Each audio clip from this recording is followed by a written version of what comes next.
Do you ever feel like you're having to choose between the ability to breathe or to be able to get into that good form for whatever exercise you're doing? If so, this optimal posture breathing video is for you. Today we're going to be discussing how our breath affects our posture and how we can use our breath to actually help us get the most optimal posture.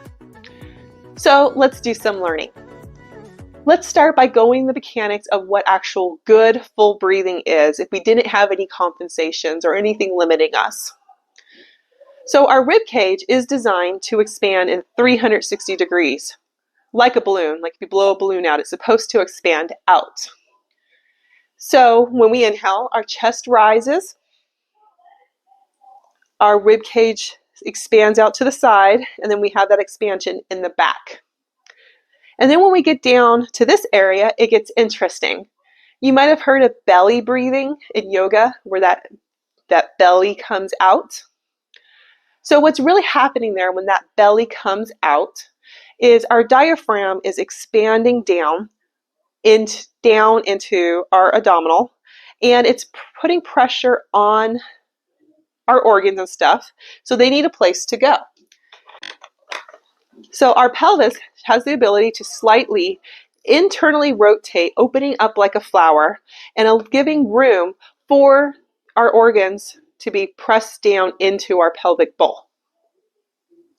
And this compression of the pelvis opening and that diaphragm descending creates stability in our spine while we're inhaling.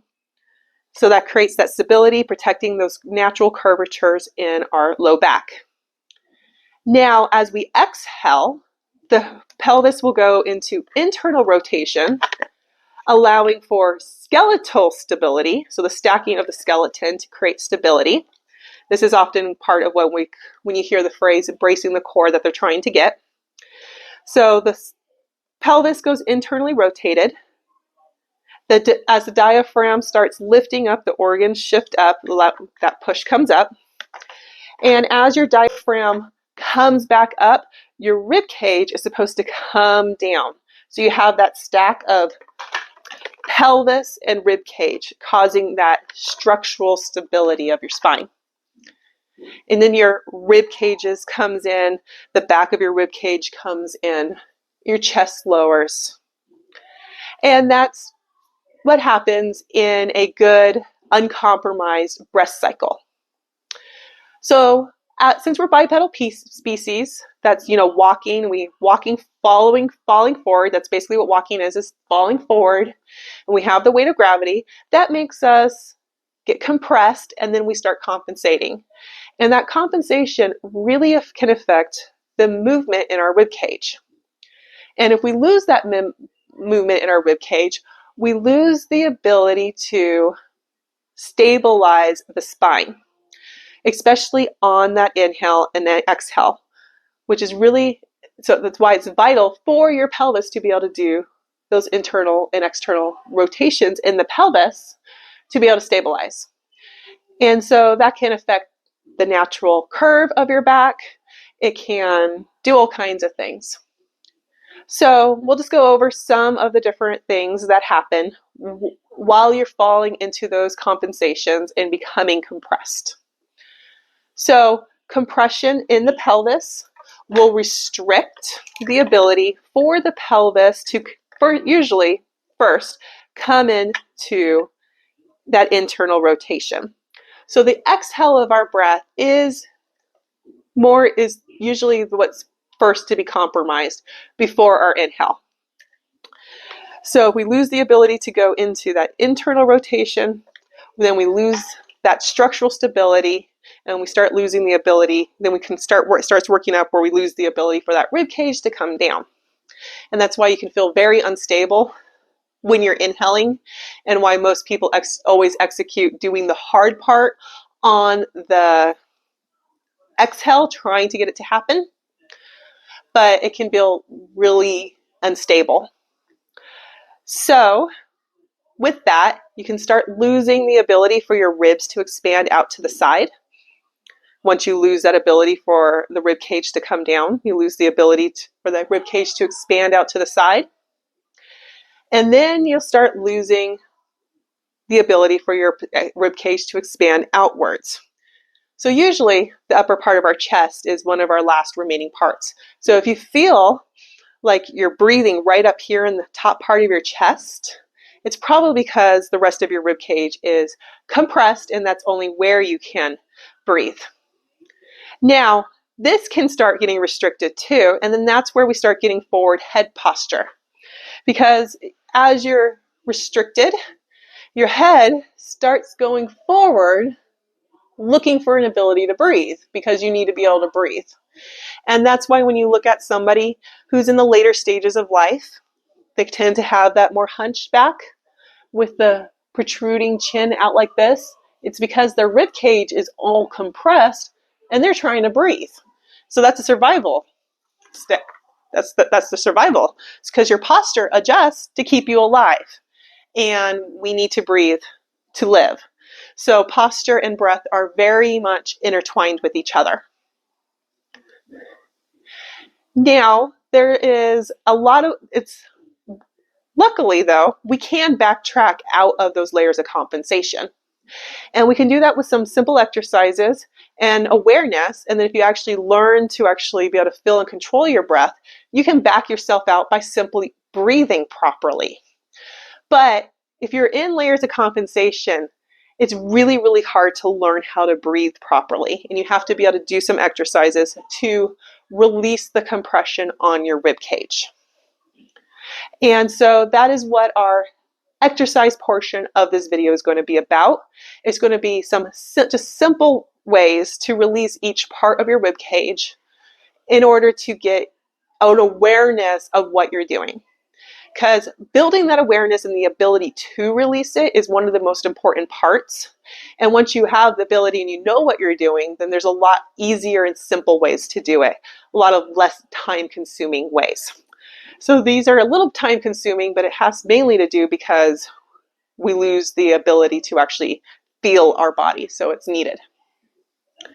So the first thing we're going to do is we're going to check our ability to breathe. So what we're going to do is we're going to come up against a wall. So you're going to keep your legs long, and then we're going to slide back. So we're going to get the top of our hips against this wall. So walk all the way back. Find the top of your hips on the wall.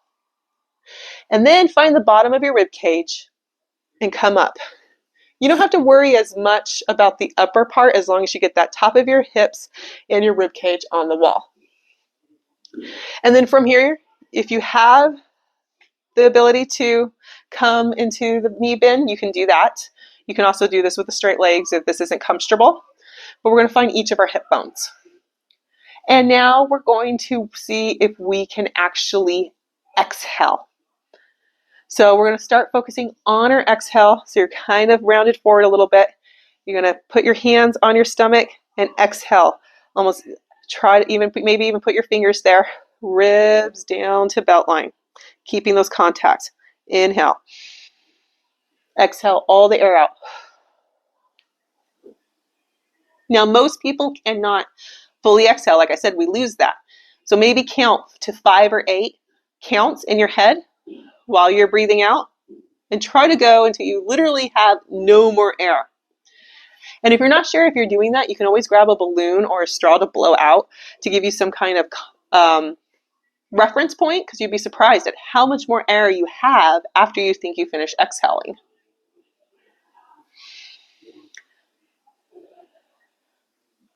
And then from here, you have that, and you're feeling where you can kind of bring your ribs down. You can bring your arms right to the side and rest them on your knees. So not losing the contact. Low ribs, hips, knees here, shoulders away from the ears. And you're thinking about pulling your shoulder blades apart. And now we'll add the inhale. So inhale. Feel the back of your shoulder blades separating. Exhale. pull your rib cage down to belt line. So we're working on the inhale, and we're working on releasing that posterior compression that can happen in the back of your rib cage.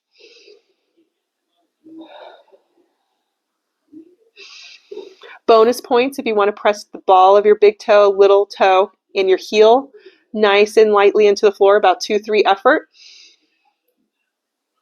So that way your brain is wiring your newfound ability to breathe with your heel strike, which will help you keep it later.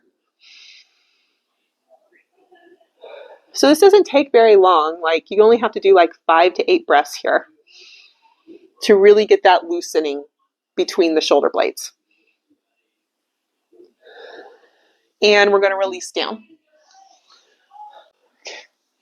From here, we're going to do some opening of the front of the chest. And we're going to do that with with pelvis reference, so that we're getting this part of our pelvis. So we are usually in an anterior pelvic tilt, which means this part of our hips don't touch the ground. This part of our hips don't touch the ground. So we're going to be thinking about pressing into our heels in order to get that space between our hip bones to the ground while we do this exercise.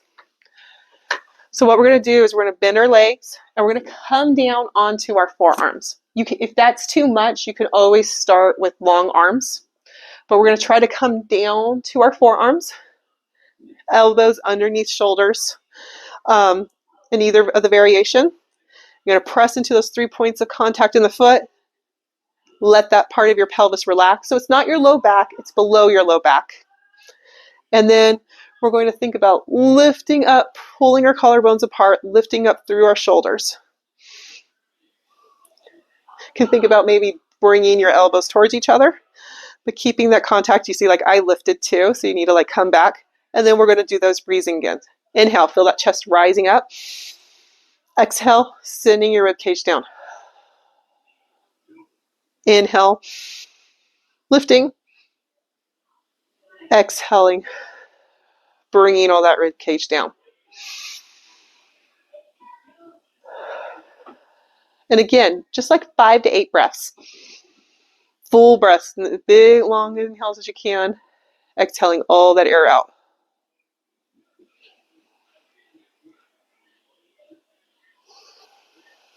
And then let's come to sitting just for a moment, just so you can kind of see where you're at with your breath. You may feel that. Inhaling in, back, maybe feeling your tailbone dropping a little bit. Exhaling, rib cage coming down here. So if you can feel that, bring your hands to the side of your rib cage and breathe into the side of your rib cage to see if you can actually feel it move. Now, it is common that you can release the front and the back of your chest and still not have a release in the side of your rib cage. So check to see if you feel that movement. And if you don't feel that movement, or you just want more movement or get that body awareness, then you can come along with me on this next exercise. So what we're going to do is we're going to come down onto our side, starting with the right hip down first. So we're going to be working the pelvis along with the rib cage. So we're going to come down onto our side, and then we're going to find the top of the bony part of our hip. Your legs can be at 60. We're trying to work them up to 90. And we're going to shift forward, so we're pressing that top part of our hip down into the mat. So looking at our little friend here, like here's the pelvis, you're trying to press this part down, because that's forcing your hip and the bottom to come into more internal rotation, which is what we want to be able to do. So from here, you want to take that top shoulder, maybe shift it forward a little bit more, and then hand to your rib cage. Inhale, feeling your rib cage expand out towards the side. Exhaling down. Now this is a good position for the rib cage because you have all the blood coming down to the bottom of the rib cage, this side. So that's also creating expansion in the side of your rib cage while laying down like this.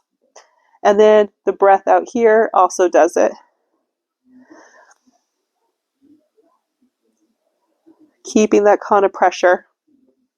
You want a lot, if you want a bonus, like extra weight, extra release on that pelvis, you can always weight the top hip, pressing that onto that bone there. If you have a small child in the house, having them come and sit on your hip works excellently. So does a spouse. I have my husband sit on here sometimes when I feel like I really need to get more into internal rotation. But again, we only need to be here for about 5 to 8 breaths. Now, there's certain asymmetries in the body, which is why we started on the right side. The right side tends to have a bit more internal rotation than the left. So we like to end on the side that needs it more, which is usually the left. So we're just going to come down onto our side, find that top of that hip bone, really shift, feel it go in there, and then bringing that chest forward a little bit more, hand to your ribs cage, and inhale. Trying to feel that breath coming out and coming down.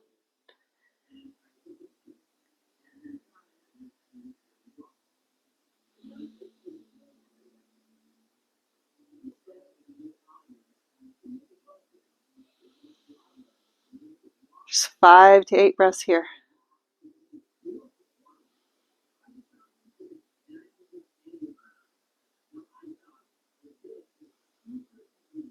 And then let's come to seated, back to a comfortable seated position.